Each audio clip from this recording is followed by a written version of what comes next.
Sa naabot ang liyong limang piso. Andito tayo ngayon sa Scout Tuason dito sa Quezon City kung saan nga ay merong 5 peso meal. Ayan, ito, merong ding resibo. Ang yung 5 peso meal ay merong isang half spring chicken at may rice at meron nga rin yang drinks. Originally, ang price nito ay nasa 398 pesos dito sa restaurant na ito.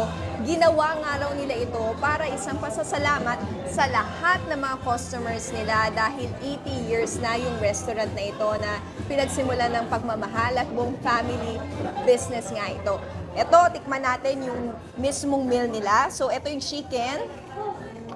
So, ang chicken pwede nga rin daw with rice or with bread. Pwede kang mamili.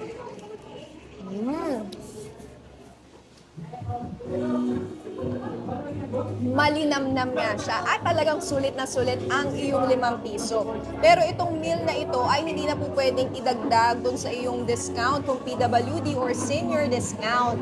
At ito ay for 11 a.m. until 8 p.m. lamang po ng October 18. At welcome po ito, first come, first serve basis lamang at pwede kang pumila nga muna dito para ma-avail mo yan. Sulit na sulit yung 5 piso mo at yung haba ng pila na pagpunta mo dito para lamang matikman yung kanilang original recipe ng chicken. As of 4 p.m. nga ay napakahaba na ng pila. Simula nga sa Scout Tuason, umabot na nga hanggang Scout Lozano yung pila. At ayon nga rin dun sa restaurant ay nasa higit 2,000 na yung nakakain. So usually, ang kwento ng ilan, yung iba umaabot nga ng nasa 3 hours or yung iba nga 5 hours pa yung kanilang pinipila. So kapag natawag ka na, ay pwede ka nang pumasok dito at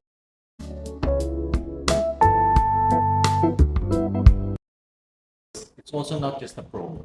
The 5 peso chicken is not a promo. It is a symbol of giving thanks to everyone that has been patronizing Max ever since, to everyone that has built the brand today. That is a thank you. At dito nga matatunghayan yung history ng mismong restaurant. Nandito yung mga photos, na pinaka-old photos. Makikita nyo na yung pinaka-unang menu pa. At merong mga memorabilia rin na makikita.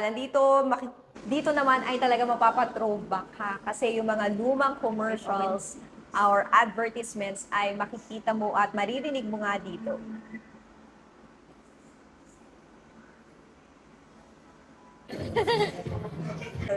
Mula nga dito sa Quezon City, Faith Del Mundo, News 5.